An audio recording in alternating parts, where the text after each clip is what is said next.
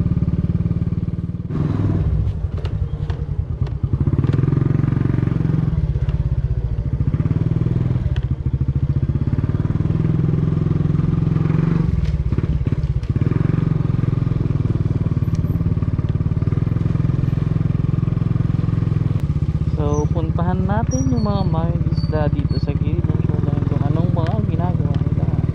Yung mga mangingisda dito sa Makunakon ay gumagawa sila ng bangka pag ganitong maulan. Ano yan kuya? Ito po yung bossing. Puwan ng bangka. Wala mga babae. Ayun. Iba ka talaga kuya na. Babaeng manok. Ah, babaeng manok. Para saan? Ito kasi, Ano? naantog yung isda. Pagkaman na silang mahuli. Ikot-ikot yan sila eh. Oh. Patay lang. Minsan pag tinatamad sila, tinutusok nila ang puwit nila dito. Oh my God! Wow! Galing na nga tayo dun sa fishport ng Makunakon at ngayon ay puntahan naman natin yung ano nila dito, yung pabahay na sinasabi na ipinagawa ng National House yata ang nagpagawa nito. Puntahan natin dun sa pabahay nila, pakita natin dun at meron tayo ng mga kapatid na IPs, mga indigenous people or Aita na nakatira doon. Itong Makunakon, halo-halo ang nakatira dito. Merong mga Bisaya, basta halo-halo kasi ang kwento ng bakit halo-halo ang nakatirang lahi dito kasi nung panahon daw ay meron ditong kumpanya ng plywood at syempre iba-ibang lugar ang nagtatrabaho dito, kaya nung nakapag-establish na yung mga taga-ibang lugar dito sa Makunakon ay hindi na umalis, kaya iba-iba yung mga tao dito. Merong Aita or Aita, merong Bisaya, merong taga Bicol, merong Ilocano, kaya halo-halo.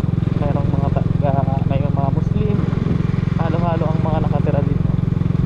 At ngayon nga pupuntahan natin yung pabahay nila at sakaling ay makita natin yung mga kapatid natin na IPs doon.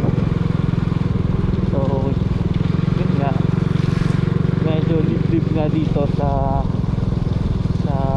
Makunakon, hindi ganun ka established ito katulad nito mga kapatid natin na IPs.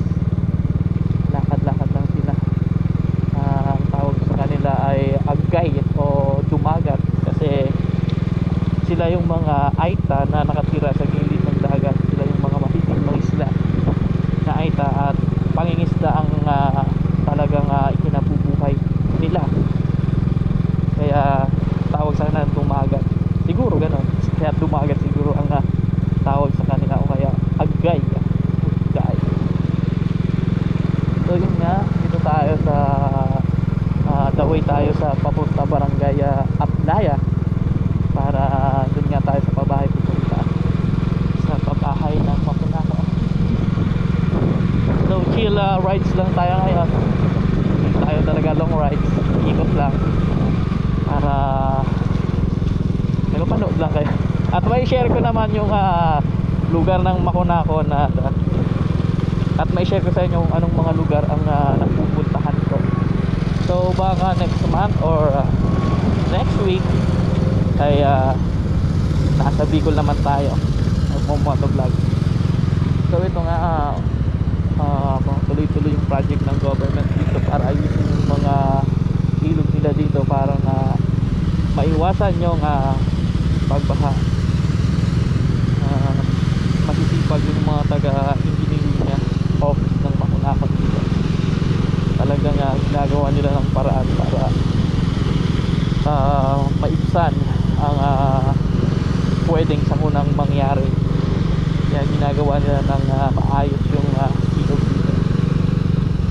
So yun nga, medyo malapit na tayo dito.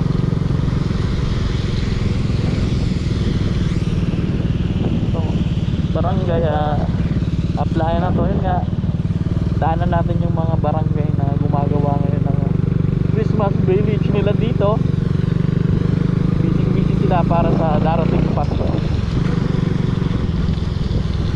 So yun nga, nasa gilid tayo ng dagat, ay tayo sa gilid ng dagat. So itong daanan na to ay naibala kata or may naka-propose project. Sa daanan na to ay gagawin tong coastal road papuntang Santa Ana. Sa pagkaalam ko sa narinig ko at sa mga nakakwentuhan kong mga taga dito, ito daw ay may balak na gawing coastal road. Ngayon yung project daw naman is abutin ng siguro 25 years daw, sabi nila. Sabi, hindi ko alam kung totoo o hindi, share ko lang. Okay. So ito na nga ang pabahay ng Makunahon. Ito na tayo sa pabahay at Barangay Playa.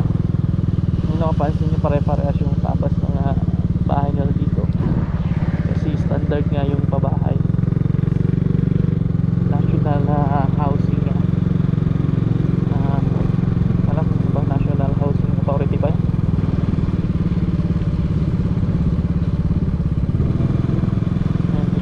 NHA.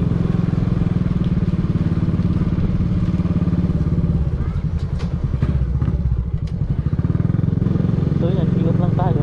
Medyo marami ng mga tira dito. May mga luhaan pa ng bangka at maraming nangahabol ng aso. Ay, mga aso, mga nangahabol yan. Kunwari lang yan.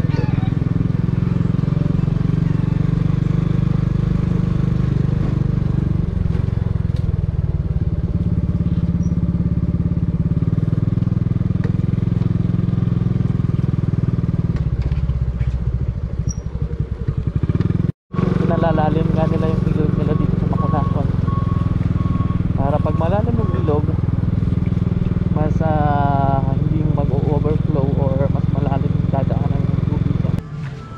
Dito Klaus, nabasa na. So dito ulit tayo sa palengke ng Makunahon, Isabela. Ito ang palengke nila, napakaliit lang ang palengke at limitado din ang mga tinda. May karinderya din sila dito. Ito yung fish section.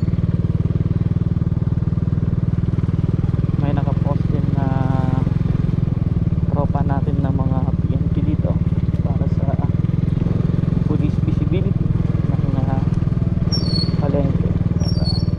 Visible yung police.